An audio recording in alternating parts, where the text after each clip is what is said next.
పరిచారకులారా రాత్రంతయు కింది చదవమ్మా.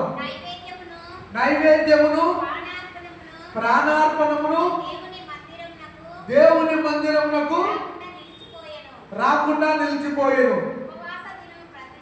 ఉపవాస దినము ప్రతిష్ఠించుడి. చూడండి ఇక్కడ ఏమంటున్నాడు ఇక్కడ భక్తుడు, ఉపవాస దినమున ప్రతిష్ఠ. సంఘాలు లెంటి డేస్, అనేక చోట్ల ఉపవాస ప్రార్థన. మన మనసు మారిందా? వినాల, మన జీవితం మారింది. దేవుడు అంటున్నాడు, అయ్యా కన్నీటి ప్రార్థన చేయి, ఉపవాస ప్రార్థన చేయండి. మనసు మారా. యోవేలు భక్తులు గారు అంటున్నాడు, ప్రతిష్ఠించుడి కదా.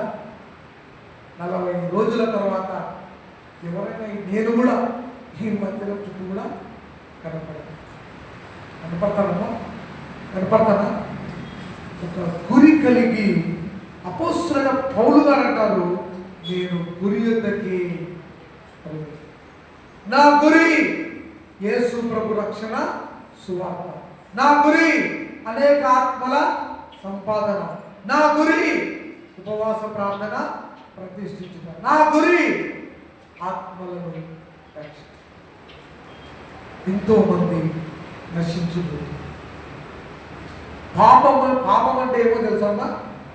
పాపం అంటే ప్రార్థన చేయకపోవడమే పాపం. మేడం గారు నేను చూస్తూ ఉంటా, బుధవారం వచ్చినప్పుడు చూస్తా, శుక్రవారం వచ్చినప్పుడు చూస్తా. భార్యాభర్తలు ఇద్దరు మీకంటే ముందుగా వచ్చి పాటలు పాడతారు, ప్రార్థన చేస్తారు.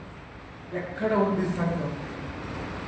ఎందుకు ప్రభు మందిరంలో మనం ఒక గంట గడపలేము? కింది వచ్చిన చదవమ్మా.